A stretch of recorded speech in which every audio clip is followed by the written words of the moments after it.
Now, a short piece again. Sorry, I was just eating some trail mix. A short piece again about Cesar Chavez. I figure that Cesar Chavez is fairly well known too, although probably not as well known as Martin Luther King. So I'll give you a tiny bit of introduction, but I'll also drop in to this lecture. I have a couple of, either I'll drop into this lecture or I'll link you below to a couple of pretty decent little pieces of documentary footage showing Chavez involved in the plan of Delano, which was our first reading in the march to Delano and so on. So you can see who he is. But I'm going to introduce him a little bit. Introduce what it was that they were looking for farm workers in California in the early 1970s. And then I want to take the opportunity to speak a little bit more broadly about unions and reform action through unions. And I want to offer this is sort of a passing critique that Chavez makes, but I want to highlight that about labor law in the United States. And so maybe the ultimate questions will have to do with, do you believe in unionization? Do you believe in the form, do you think that the form that unions have now taken is strong enough to affect real change? Should change be reformist, as Chavez activity always was, meaning that it sought to alter the system, but in fairly mild ways. Like, he wanted to bring up wages. He wanted to require that there be controls to protect workers from pesticides, which amount to a really nasty working environment. But he didn't want to challenge land ownership. He didn't want to challenge capitalism. He didn't want to challenge the class system, which kept some people having to go work 12, 15 hours a day in a field, while other people got to live in utter luxury. He was not a revolutionary. He was a reformer. And probably the fact that he was a reformer and not a revolutionary, like King, is the reason that he has been canonized. He's been made a sort of saint, just like Martin Luther King. And a whole lot of cities have streets named after Cesar Chavez and statues. And Cesar Chavez is recognized and taught in California schools, while other figures who were revolutionaries, say like Stokely Carmichael, aren't. Angela Davis, no. People who will really challenge the foundations of the system don't find a place within it. So I want to know what your positions are on these things, whether reform is the way to go, whether unions are a way to achieve that reform, whether the limitations that now exist on unions and the character that unions have today is problematic. These are the general things I want to get at. Okay, so who is Cesar Chavez? Cesar Chavez was an American-born, I think he's Texan or from New Mexico, to a Mexican-American family. Grew up doing farm work and became an organizer among migrant workers in California fields. And he lived that life, and he became an organizer among them. And he perceived that, this life is really hard. You see these people, and maybe some of you know these people. I see them when I drive up and down the Central Valley, right? Hard work. Geez, I see somebody bent over. If I was bent over like that for a half hour, I wouldn't be able to walk. People do this for years and decades. So this is hard work. And it's disrespected work. And it's work where the employers, the big farmers, really profit by the transitory and often racially oppressed and immigration status compromised character of their workers. Like the farmers like the fact that their workers are precarious. they benefit from that. And so Chavez became involved in organizing, and he pushed towards the development first of, I think he worked with I always forget my acronyms, the National Farm Workers. And then eventually he was the central figure in establishing what became the UFW, the United Farm Workers, which had a lot of success in raising wages, in altering living conditions. In the 1970s and the 1980s, the union grew, its strength grew with its numbers. And then in the 1980s, if I recall correctly, I'm not an expert on this stuff, but I'm telling you what I basically recall, the numbers of the union started to dwindle. And I wonder, I think this is one of the questions I put in your essays, I wonder how different the working conditions of field laborers are today compared to where they were before. Obviously, the wages are higher, but I don't know how much higher if you compare it to the cost of living. Certainly, there still are people in very similar conditions to the ones that Chavez tried to reverse. So while he had some success, the United Farm Workers had some success, their success was also limited. It was quite limited. And they certainly don't do away with the hierarchical system where certain people have to work to get just enough money to live and other people profit by their labors. He never intended to attack this capitalist principle. So in the writing that I gave you, Chavez declares, what it is that they're after. What do they want? And the first thing that he wanted was union recognition, because by some strange decision-making process, agricultural laborers in California had been excluded from inclusion within labor legislation stemming from 1935 and then 1947. So it was difficult to begin with, even to get a union recognized. He wanted to raise wages. He knew, and lots of people knew, that the physical circumstances of work in California agriculture were really unhealthy. Especially he was concerned about pesticides, and concerned about pesticides probably before your general garden variety liberal was concerned about pesticides, because they knew the symptoms that some workers were getting. They knew that these things were making people sick, and it was messing with their vision, and it was messing with their skin. So he wanted controls over pesticides. And through long process of striking, so there's a long strike around, which included the march to Delano, and then an expansion. And you can learn about this stuff by checking out the other videos that I've got for you. So I think it's okay for me to be brief. They decided that striking wasn't enough. So, maybe this is an important thing to recognize if you want to think about union power or the power of working people. The strike is probably the most foundational power that working people have.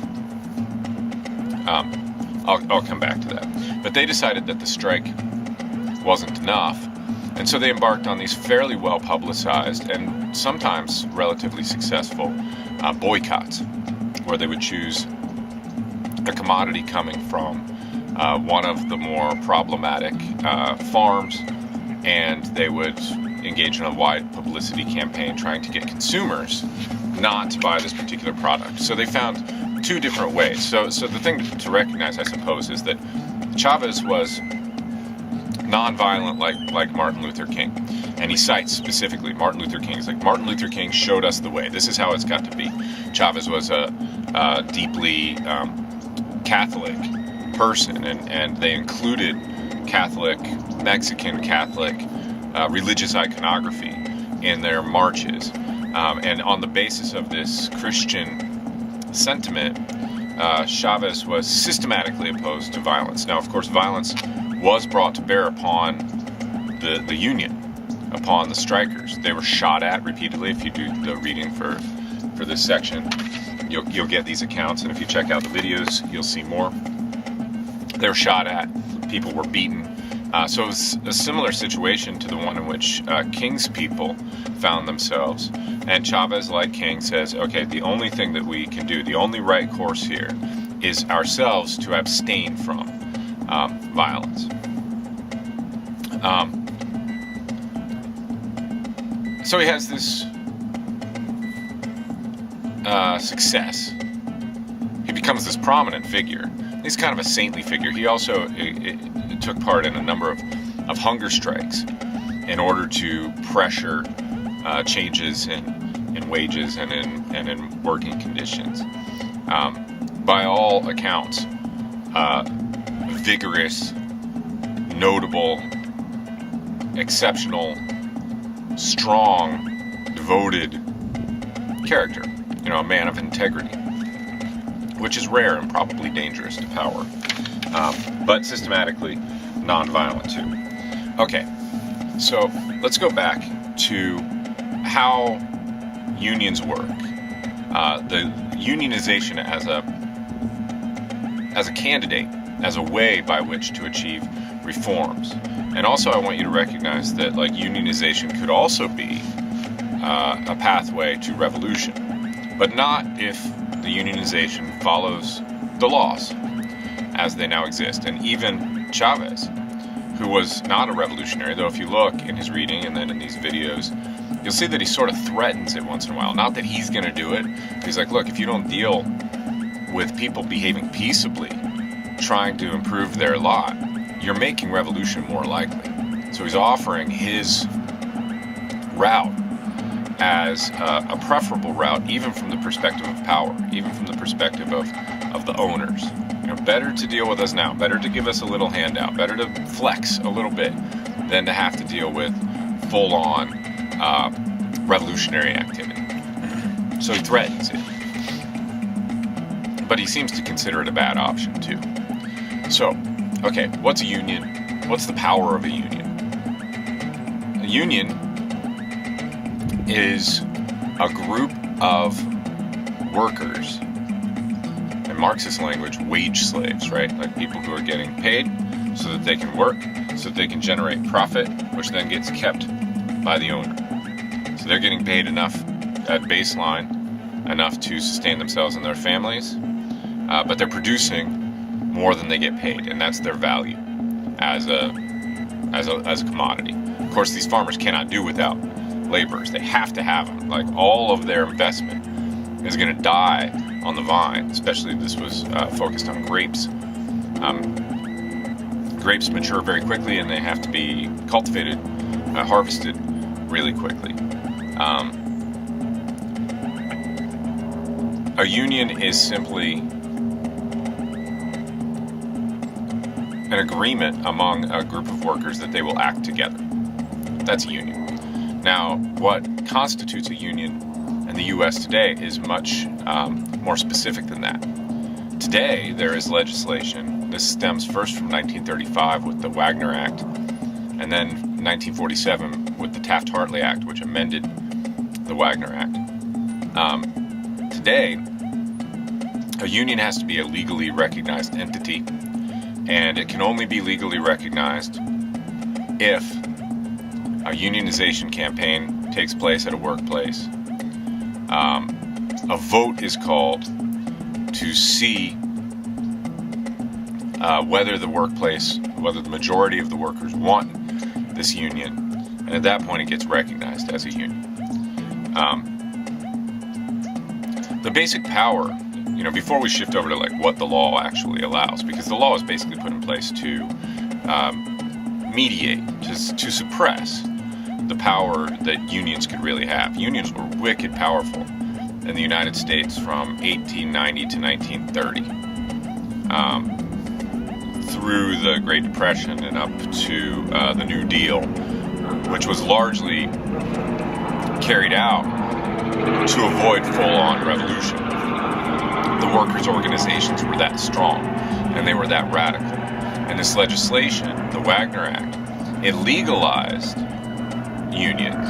It made them legally recognized. It acknowledged the right of workers to organize amongst themselves, to engage in concerted activity, I think is the legal language. But it also really put a lot of limitations on what those groups of people could do. And it wasn't until 1947 that the real limitations became clear. Okay, so let's go back. What's the bottom power? What's the foundational power that a union has? The foundational power, the primary thing that workers can do that will put pressure upon their employers to change conditions in their favor, is to strike, is to refuse to work. That's in old language, in the IWW, they used to call that sabotage. We think of sabotage as, like blowing things up, and there was that sort of stuff too. So the IWW were called the Wobblies because maybe wobbling was like, breaking machines, throwing a wrench in the machine so that it wouldn't work anymore. But the basic way, and then the point of doing that would be that it slows down the production process, or it stops the production process. And if you stop the production process, you stop the valorization process, the profit-making process. And if an owner's profit stops coming, that owner has a problem, because the owner has a whole lot of money in, right? And it's not just that the profit's not coming, it's that the raw materials or the finished products, they can start to deteriorate. They're losing money, but also they're living on credit in a whole bunch of different ways, right? So they have bills they have to pay. They have investors they have to pay back. And of course there's the general capitalist demand that profit always has to be maximized, right? So if a manager fails to deliver the profits that were expected in a certain quarter because there was a strike that lasted 3 weeks, then the shareholders are going to be really pissed off and they're not going to like that manager. Stopping production is the fundamental thing that workers can do. That's a strike. When a group of people get together and they decide, you know what, this is messed up, and until this situation, the rampant use of pesticides, like beating of people, completely unsanitary living conditions. These are the sorts of things that agricultural workers in California had to deal with.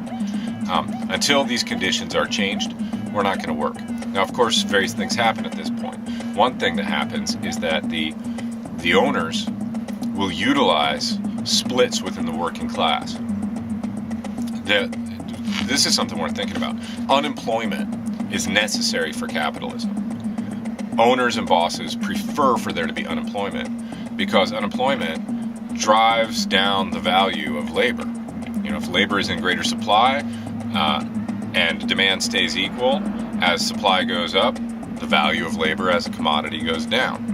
Roughly speaking, if there are people who are out of work and a certain group of people goes on strike over here, well, the owner could just contact these people and say, hey, I got a job for you. So these are called scabs, right?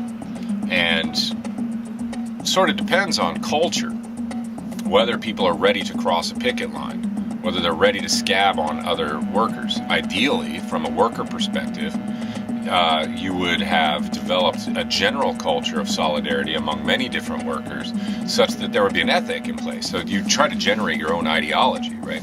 And there would be an ethic in place that said, well, yeah, I need money, my family needs money, but I have to have solidarity with my fellow workers, or else I'm not a full human. I can't do that. But of course, there are instances where scabs lack that ethic, where the labor movement has not been successful in developing a culture and in distributing its own ideology, and instead these workers are inundated with the ideology of the mainstream. Hey man, everybody for themselves. It's my family, I gotta look after my family before I care about y'all. So that's one thing that can happen, and this is one reason that strikes can involve violence, because maybe the strikers have to keep the scabs out. Maybe they physically decide to keep them out. So, unionization and nonviolence are not the same thing. They can be. In the case of the United Farm Workers, they decided we're not going to engage in any attacks on other people ourselves. But they still hated scabs. And they still tried to shame scabs, and they still tried to block scabs from working. Anyway, the strike, the power to withdraw your labor from a productive process, and thus to grind that productive process to a halt. That's the power of labor. And it points at something that Marx pointed out, which is that capitalists like to act like they make stuff. They like to think that because they had a plan, because they took initiative, things like this, because they invested their money, which they like to portray as some variety of charity when clearly it's not, that they made the product, that they made the profit themselves. Strikes demonstrate the falsity of that presumption, because it shows like, hey, nothing gets made without the workers. It's the workers who raise the product. It's the workers who generate the profit. It's just the capitalist who absorbs the profit. Okay, so there's this passing complaint that Chavez makes that I wanted to draw your attention to, where he says, I wasn't that familiar with American labor law, and I became aware of it when I was told that one union could not go on strike to support another. Now that's from the 1947 Taft-Hartley Act. What happens to unions in the United States is that in the Wagner Act, they're recognized. The union movement, the labor movement, had grown so huge, and it was so powerful.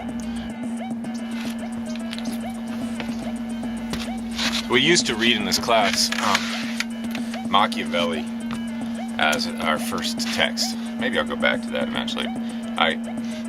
I cut it out because students last semester said that some of them, that they didn't like it because the language was really old-fashioned. Anyway, one of the things that Machiavelli says is that you have to, if you want to avoid revolution, which he seemed to think was like a key goal for any government, you need to figure out ways to allow the pressure from oppressed classes to enter into the system, to get worked out by symbolic and deliberative means. Because if you lack that integration, then the pressure builds outside the system, and it becomes a threat to the system itself. This is largely what led to the Wagner Act. This is why unionization was legalized in the United States, because had they not legalized it, had they not absorbed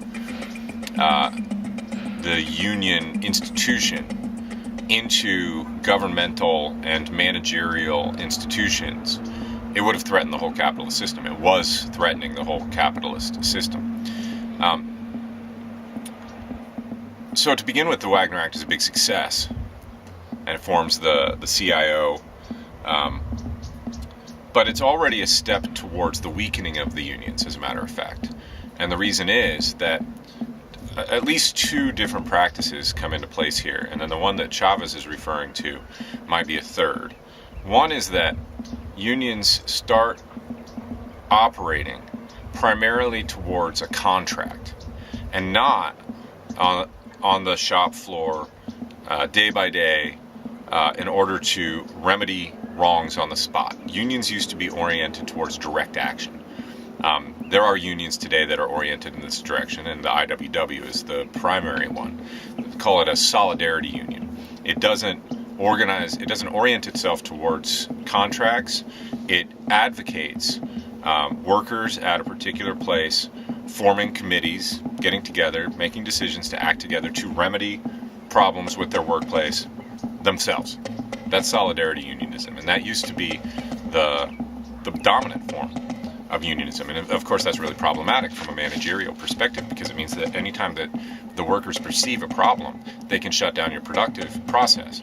It means that the unions and the workers are going to be able to get more, especially if there's a habit of management saying, okay, you guys are probably right, we're going to try and fix this. Then they're going to have to concede every time there's a legitimate complaint. They'd rather not have to do that. They don't want to interrupt production. Capital demands that production not be interrupted. If your factory shuts down for 3 weeks out of the year and your competitors doesn't, you're going to be driven out of the capitalist game. Interruption is not acceptable from a capitalist perspective. So the Wagner Act sets up this framework in which the union now has the role of negotiating with management, but what it negotiates is a contract. And at that point, so say there's a bunch of pressure coming from below, a whole bunch of changes that need to be made, the union representatives, and now we've got this problem of the separating out of specialists and experts again, right? Which leads us to the point where we are now, where probably a bunch of you know that, union executives and management executives play golf together. They're members of the same class. They make the same kind of money. You can make like $250,000 in a high-level position at a union. This is the process that leads to that. Once the union becomes the administrator of a contract, okay, we've got these agreements, these rules are in place, they then become basically the cop for the boss. So the boss doesn't have to mediate every single problem that happens with the workers and their conditions over here. The union has to do that. And what it does is, it's like that story about the grievance process I gave you last lecture. Whenever there's a problem on the shop floor, it comes to the union representative. They file a grievance. That process goes through a long course. It has to go through the National Labor Relations Board. It goes through particular governmental, judicial entity, and slowly it might get resolved, and usually gets resolved way after the point where it would be helpful. But the main thing is that there's an agreement at this point not to interrupt production. That's an agreement to back off the fundamental power that organized workers actually have. So there's a weird situation nowadays where, in order to behave in a really strong, organized fashion, to behave like a union could behave, one typically has to go outside of what the union allows. Those are called wildcat strikes, and those do still happen.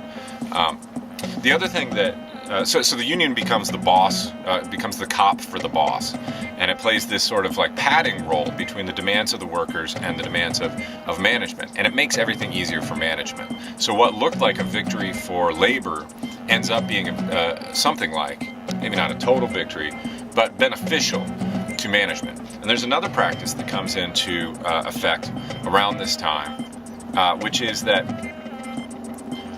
most managers would only accept one variety of contract, and that is a contract that included a particular clause, and the particular clause is a no strike clause.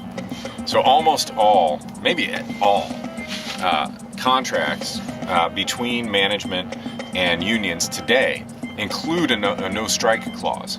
Now, you know that certain unions do go on strike, right? Like, so I'm wearing my CFA hat. We almost went on strike last year, but we can only go on strike in between contracts.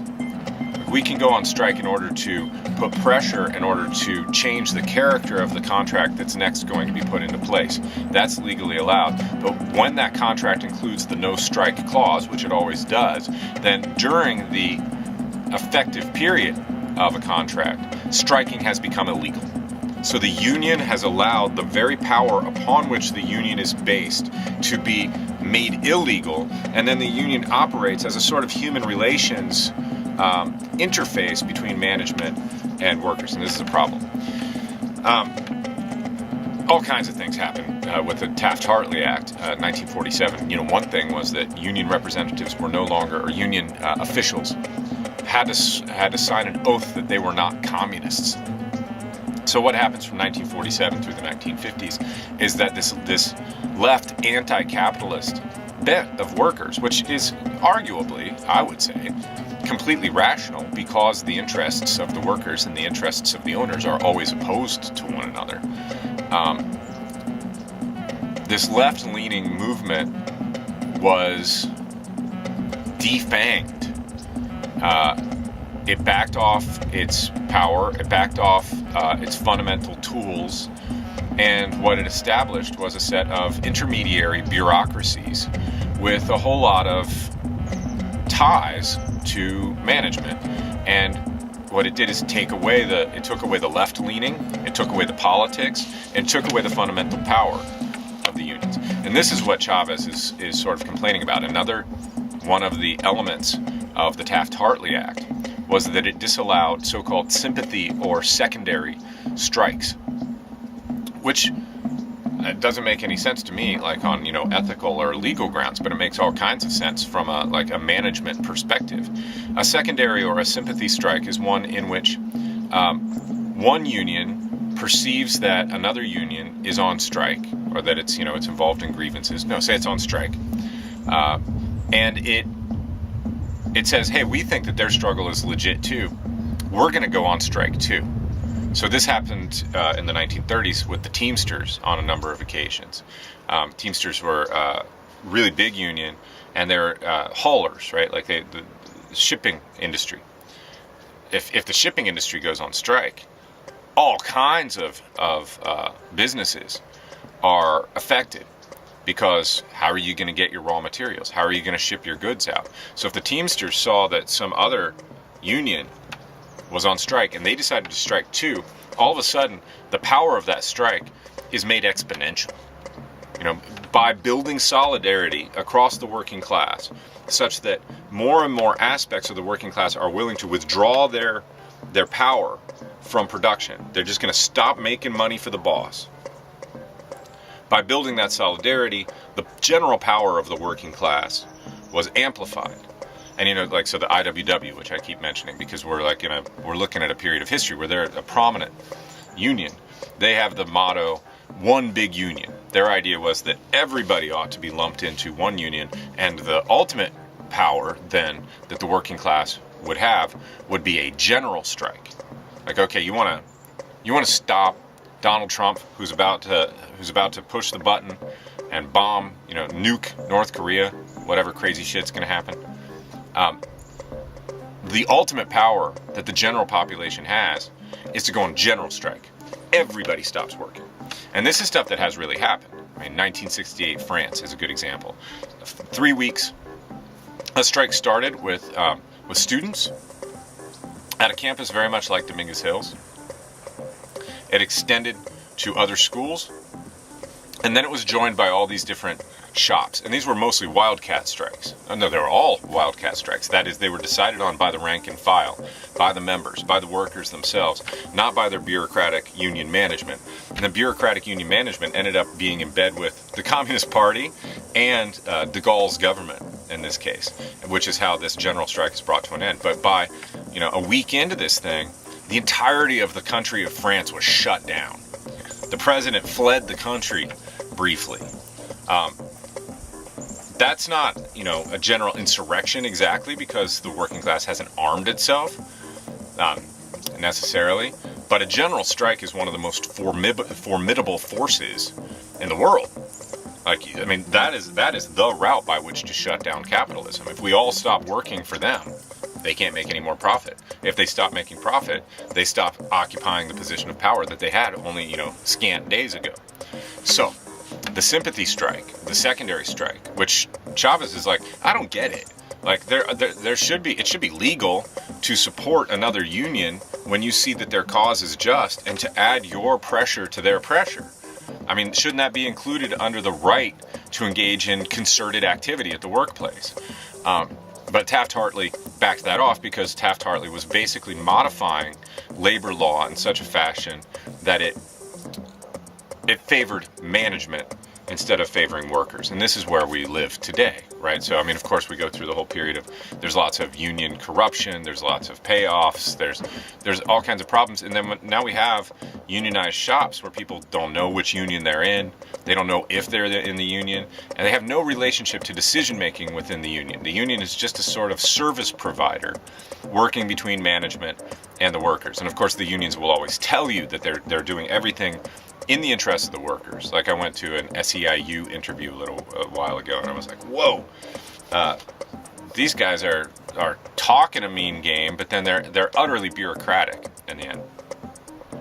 So the power of unions that Chavez developed is also checked by the very system that Chavez and maybe even King wanted to leave in place.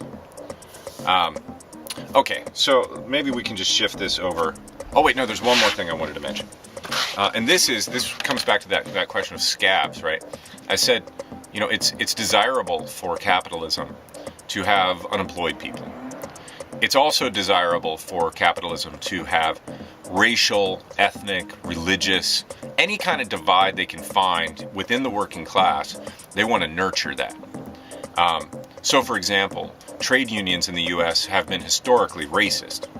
You'll see this if you go check out like the Black Power mixtape when Stokely is talking to his mom towards the beginning of that film.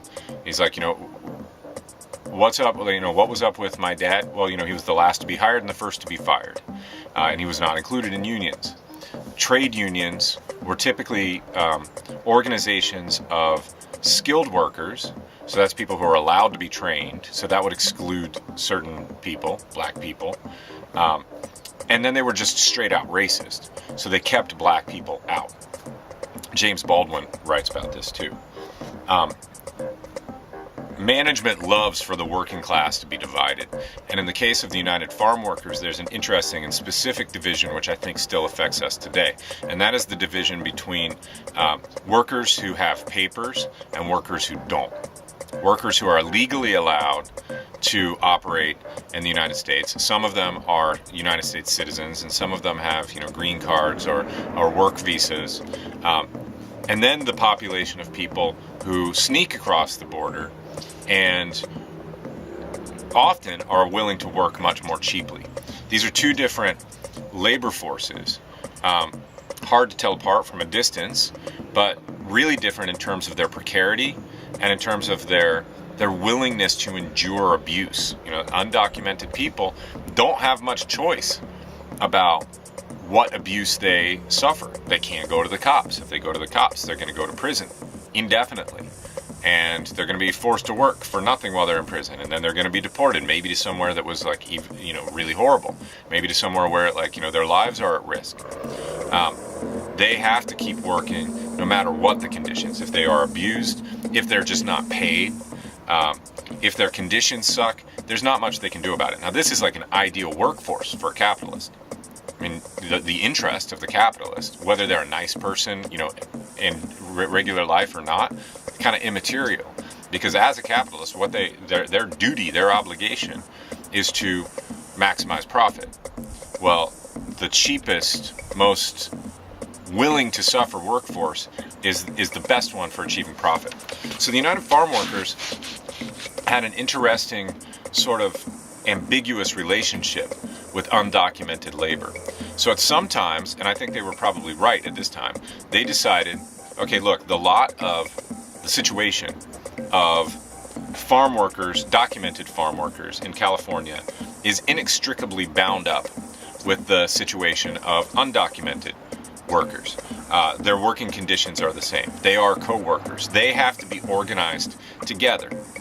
And so for periods of time, the UFW worked on behalf of undocumented workers and documented workers the same.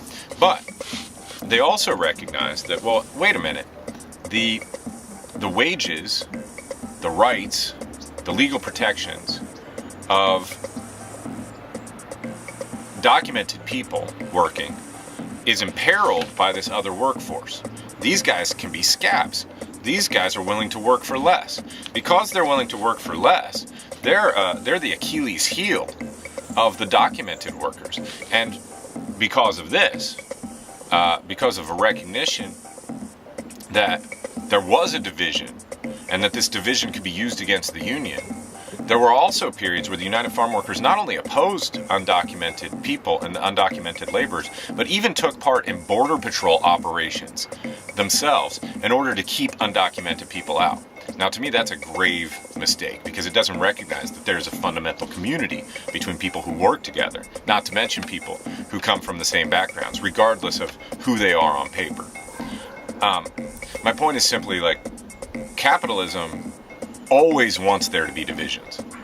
It loves for there to be, and California growers, they love for there to be undocumented workers and documented workers both because they can play them against one another. Okay, so those are just some thoughts. I have one or two questions here for you to think about. One, do you agree that it is always, at least in principle, in the best interests of workers to organize themselves to act as a bloc, that they have more force that way and that that's what they should do, that people should unionize. Do you agree that the strike is a legitimate and powerful tool by which the working class can compel the owning class to alter the conditions of their employment? Do you see the criticisms that I'm making? Do you think that I'm right to criticize the Wagner Act and especially the Taft-Hartley Act and the position that unions, we call them business unions. This is a business union. The business unions now occupy. Do you think I'm right to say that business unions are not as cool as solidarity unions? They're certainly not as revolutionary. They're reformist. By nature, they're reformist. Whereas solidarity unions can be and have been historically revolutionary. I mean, remember, even in Lenin didn't have this much respect for the workers being able to guide themselves, but he did think that wide-scale unionization was the precursor to full-on revolutionary activity. You need revolutionary unions if you want to have a revolution. So do you agree that there's a problem when the union becomes the collaborator of management? Just generally speaking, what's your attitude towards unionization? Given the stuff that we're reading, does that make you understand unionization better? Do my comments make you understand why people are so apathetic about unions today? And then, okay, last question. There's this comment that Chavez makes because, he says, I'm with Martin Luther King. Martin Luther King told us how to do it. It has to be nonviolent. And then he says specifically, he's like, the struggle is never worth more than one human life. By which he meant that they were unwilling to take a life in the interests of their movement, even if that movement could really seriously improve the lives of all the children of all the laborers operating in California. So hundreds of thousands, maybe millions of kids, ultimately across time, could have much better lives. But if that, even if that was achievable, and you had to do it by killing one security guard working for the boss, no, it's not worth it. Now I wonder about that. I wonder if you agree with him, because that's a moral principle, right? We should never kill. But to me, that's problematic, and it's problematic because it doesn't acknowledge that, well, there are already people dying. There are already people being shot by the security guards working for the growers. There are already people being beaten to death and near to death by the security personnel hired by the owners. So the refusal of a group like the United Farm Workers to engage in any retaliatory violence or self-defense, if you wanted to put it that way, seems to me actually to be a violation of the maxim that Chavez is offering. The struggle is never more important than one human life. Well, if you're going to allow people to be killed, aren't you taking life rather lightly? So then my concluding question would be, what is your attitude about nonviolent resistance? And do you think that as a principle, organized labor has to be nonviolent? Or maybe that's just a strategic decision that could be made in certain circumstances?